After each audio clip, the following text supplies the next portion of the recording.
April Edwards, and I am the Assistant Director of Case Management here at Youth for Tomorrow. April, what is special about Youth for Tomorrow? You're in a unique position. You were a resident here, and now you're an integral part of the staff. For someone who doesn't know something about Youth for Tomorrow, what is so special about this campus?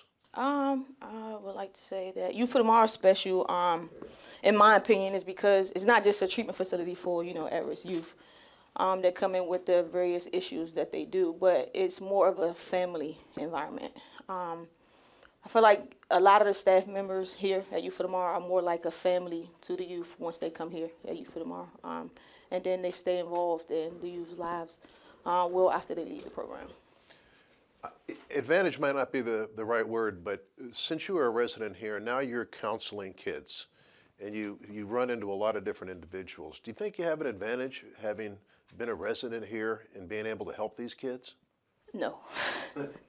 It's still a hard job. I feel as though I can relate to a lot of the youth because of the similar backgrounds, but it's still a extremely hard job. So I don't feel as though I have an advantage. I just feel like I have a little bit more inside knowledge, and I can actually really counsel the kids based on things that I actually know, not just what they're telling me, or what's on the paper.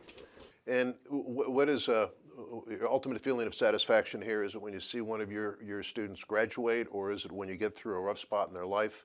What are some examples of a good day for you? Just hearing from previous residents. They always call or seem to come up and visit. Just hearing them that they're still doing well, or that they wasn't, and then eventually, they got on track and started to do well. We have a lot of kids that left here and did tremendous things with their lives. You're a very unique person here, and I think a lot of folks would want to know why. Your background, you're from D.C.? Yes, Southeast. Southeast, and I'm from Maryland, very familiar, obviously, with the region. And what brought you here? I think folks out there would like to know your story. I came here on a vehicular manslaughter charge. When I was around the age of 16, I got involved with stealing cars. Me and my friends did it a lot, and it was a game to us. And eventually what happened is I hit and killed one of my friends by accident. Wow. That must have been devastating. And as you went through that process, how did Youth for Tomorrow come into your life?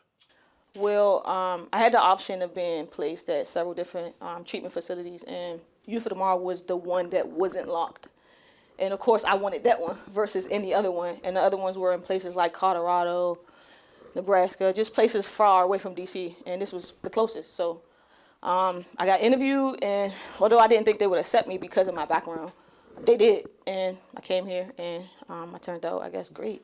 Well, if you come from Southeast and you're coming all the way out to this campus, it is a drastically different looking place. What were your first impressions of the campus when you got here?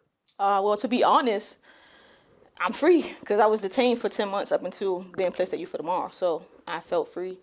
Actually, the first week I got here, they took us to the circus in D.C., the Ringling Brothers. And I was at the Armory? Yes, at the Stadium Armory. I was 15 minutes away from my old neighborhood. I had freedom. It crossed my mind to be like, oh, I'm getting out of here, but Youth for Tomorrow was just so great. I didn't want to leave here. Not to say I wanted to stay here forever, but it wasn't something I wanted to run away from. And when did you know that this was going to be a good home for you? If you came out here and coming where you came from, obviously you felt free, immediately felt good, but when did you kind of feel real comfortable that this is a good spot for you? I don't think I knew that while being here, because you're here and you got adults and you got supervision, and I don't think I realized that until I left Youth for Tomorrow. That's when I realized all the things I took for granted while I was here in placement. I wanted to come back, of course, but... Yeah, but you went to college, and talk about your college experience and what that was like, and maybe what lessons you might have learned here that helped you get through college. College isn't easy.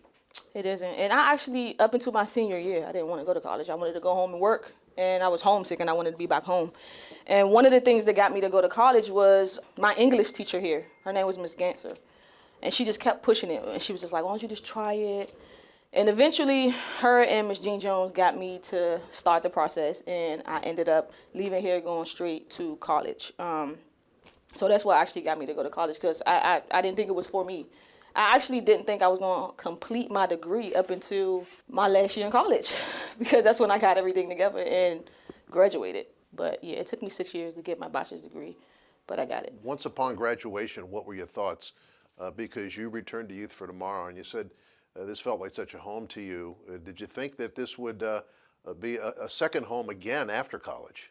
No, but picking my major, I knew I wanted to do something to give back to youth with similar backgrounds as myself. So I always spoke with Dr. Jones. As I mentioned, it's like a family once you leave. Dr. Jones stayed involved in my life throughout the process, through college, and he always said he felt as though I would do great at the youth home. So we always talked about it. It was just a matter of me getting my degree. So although I never seen myself working back here with the youth, I think it was one Thanksgiving dinner. I was sitting at the table with Dr. Jones and his family, and we talked about it, and we put things in place, and I came back here 2 years before I finished college. That's when I started working here. Wow. You mentioned Dr. Jones. It sounds almost as like he's a surrogate father to you. You having holiday meals with him. What did he mean to you while you were here, and what does he mean to you now in retrospect of how far you've come with your life? Dr. Jones means a lot to me. Sometimes I get emotional because of all of, the things he's done, but it meant a lot to have that male figure in my life when, I didn't have any others. Sorry. It's okay. And he's still, and it's still the same, It's like a father's love, and, when you never get that, and you finally get it, Yeah, so you love him. It's a lot, yes, I do. And as a professional, because you have a professional job here, you have a duty, to have someone like him as a leader of the campus, I would think makes the entire staff feel somewhat the same way you do. Yes. I can't speak for everyone else. I mean, and of course, I can only speak for myself. Let me ask you this. How has this place changed in the time you've been here? Because you've been here, you're almost like part of the history of the place, and you're still here. You've seen it grow. You've seen different services now provided to different types of folks other than yourself. Could you speak on that a little bit?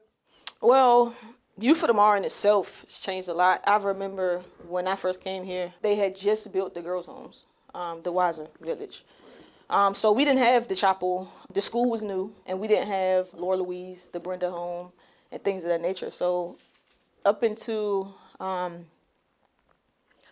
few years ago, I would like to say that Youth for Tomorrow is pretty much the same. I think the other things to change other than the structure and the environment is the generation. We're dealing with different kids now, What's the biggest challenge for you in counseling kids nowadays? How has that changed? I guess the roles, because even though I've been here for 10 years, it still feels like it was yesterday that I was here. I can still remember all the things that took place and stuff like that. So I guess the biggest difference for me is being on the opposite side, being able to help someone. Do kids seek you out because of your background? No. They don't? A lot of kids don't know it, and I don't just openly pass on that information. The only time I actually feel as though that information is necessary if it's going to benefit a kid. If they had a similar background, if they're struggling and they need me or someone to be able to relate, then I'll let them know. I don't just, hey, I'm a kid, I used to be at Youth for Tomorrow. And no, only if it's beneficial is when I pass on that information to the kids.